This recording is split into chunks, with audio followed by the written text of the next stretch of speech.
Hi everyone, welcome back to the channel. Great to have you guys here again. Like we've mentioned before, we're on a channel about investments, and the most important investments being ourselves. Now gentlemen, we're in our 40s and 50s and so on, and we want to make sure that at all aspects that we get a good return on our investment. And the way we represent ourselves and how people see us is really important, because that gives us a return on our investment.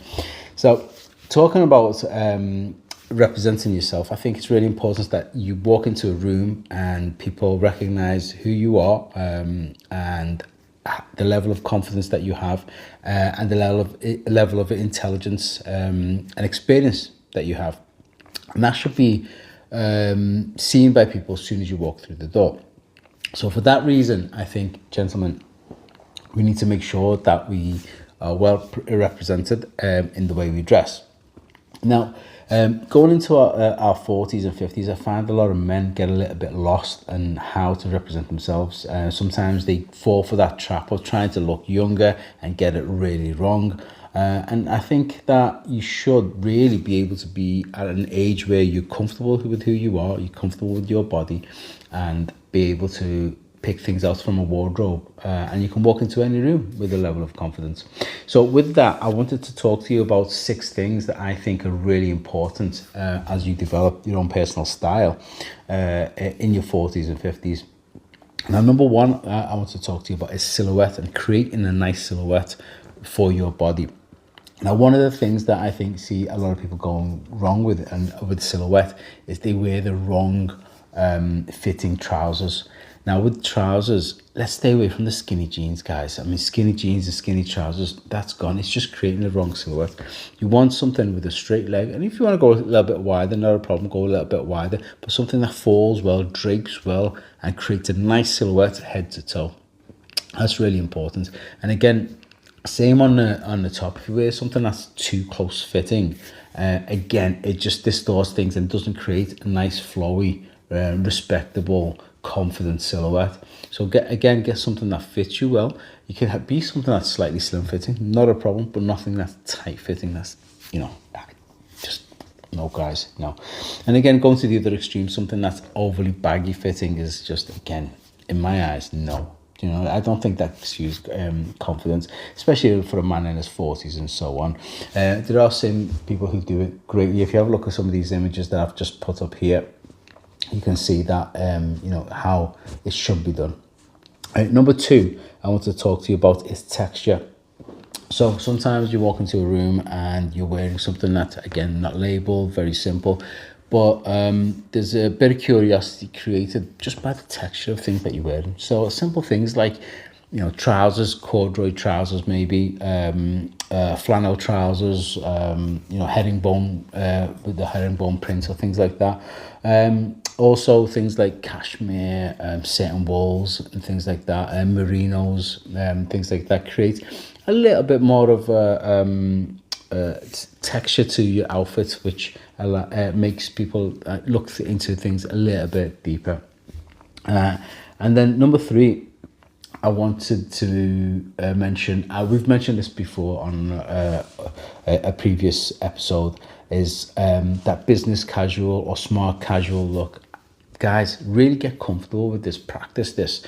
If you want in the mirror, get comfortable with it, because men in the 40s, they know how to, generally, well, men in the 40s know how to wear a suit. Great. They know how to put a pair of jeans on. Great. But, but getting that look together and making sure that works well in a confident way, this is where a lot of people go wrong. Again, we've mentioned it before, just to mention it again. Let's get good with that. And I also think that for gentlemen in the 40s and 50s, this is where a lot of style is created. This is where a lot of confidence is created. This is where things happen in the wardrobe which exudes confidence, So yeah, definitely get good at doing these kinds of things. And the next thing, which is number 5, I wanted to mention, was accessorize. Now, accessorizing can be many things, a little pocket square like H mentioned the other day on the program. Excuse me. It could be a nice scarf, a certain type colored ties, the tie in, pocket square combination, little things like that, simple bits of jewelry, which I don't really wear much of myself, but you know, I've got these and that's about it, to be honest. But definitely accessorize your outfits. The other thing I wanted to mention was bags. So, you know, you could have a certain bag that looks great as well. So these are little things that, again, that create curiosity. And lastly, the thing I wanted to mention was, guys, I'm probably going to do an episode on this a little bit more in depth, but watches. Now, you and I, we all have time-telling capabilities everywhere, from our mobile phones and so on, clocks and watches everywhere, to be honest.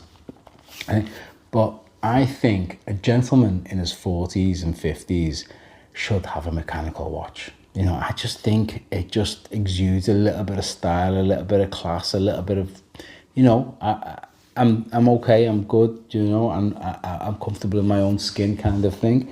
So I find a lot of people walking around with these digital watches, which are like, you know, Apple watches and, you know, Samsung watches or whatever they may be. But I don't think that they exude any sense of style. Sorry, guys. I know there's a lot of people out there wearing them, but this is my personal opinion. I think that they really don't, because there's just a little digital thing that you bought and they just look like what everybody else is wearing over and over again. Now, the importance of having a mechanical watch, I think, is, it's not about the price tag. It's definitely not about the price tag. It's not about how expensive your watch is or what brand it is or whatever, yeah? It's actually finding something that you like, that you really enjoy, looking at. It accessorizes your outfits really well. And, you know, you every time you look at it, you enjoy it, and it feels good on the wrist, and it adds a little bit more depth to your look. So it's not just about telling the time, even though it was originally. But yeah, me personally, I have. So there's are several different watches that I like to go to, and it just depends how I feel at the time and what I'm wearing. But I tend to pick a watch and I stick to it for a while. And my watch of choice recently, again, it's just because I like the watch and I've had it for years. It's looked absolutely stunning. Is my IWC Portofino, which I've been wearing for some months now. Really been enjoying it. The only thing is the strap has just broke, so I have to take that to the repair shop, get that repaired. But I think the colours just represent what I'm been wearing in the autumn winter really well. And my replacement watch for currently is I've got on is my Rolex Submariner, which is actually, it's got a little story behind it. As a little present to myself. The reason why I bought this Submariner, with no date by the way, is it's an antique and it's actually the same age as I am. And every time I look at it, for me, I look at it and think, well, if that's ticking, I've got to keep ticking too. So that's my little stories behind my watches and how comfortable I find them. I've got another one there. It's a Bell & Ross BR03. It was one of the first watches that I bought when I set myself a certain financial goal. I hit that goal, and that was the watch I bought. And that watch, for me, again, the story behind it is every time I wear it, I know I'm on the grind, you know, because it makes me recall a time in my life when, you know, I started out in business and I was really, really putting the hours in, really, really working. And every time I looked at it, I was like, okay, it's time to go. So, you know, they're the things that the watches represent to me. They create some curiosity when I meet people, and it creates a conversation too. And again, it's not about the price tag. It's about style. It's about looks, and it's about you, yeah? And that's what we're trying to create here, guys. So recapping on these things, we want to, you know, basically talk about things that help us elevate our sense of style and comfort in our 40s and 50s, sense of confidence, sense of growth, and allow us to grow as well. So obviously we mentioned silhouette. We mentioned texture and the texture of materials that we are wearing. Get comfortable, get confident with business casual or smart casual. It's really important. Accessorize your outfits. And the last thing was watches. Now, there's one more thing that I should have put on the list, and I haven't, but I really want to mention is layering. I find people very reluctant to layer outfits, and I think that just comes from a level of lack of confidence. So some people do it great, honestly. Several different layers, and it looks fantastic. And use this season. I mean, we're still in the autumn winter season, and this is the perfect time to layer. I love layering personally, but if you can work out strategies on color palettes, materials, and how to put it together, it just creates another level of curiosity, confidence, a point where people will ask you about certain items that you might be wearing as well. So it's always good to layer, and I'll leave it at that. If there's anything that you guys are interested in that I've talked about here, and you want to hear more in depth about it, then yeah, definitely hit us on the comments below. I'd love to talk to you further about it. If there's anything that you think I've missed, then also again hit us on the comments below. I'd love to know what you guys think, but I'd also want to know what you guys think is your biggest problems that you face in how you dress in your 40s and 50s. Obviously, it'll vary depending on what line of work you're in and how your daily routine is. But yeah, let's expand on it, guys. And if there's any way we can help you out in that, we definitely will. So see you guys soon.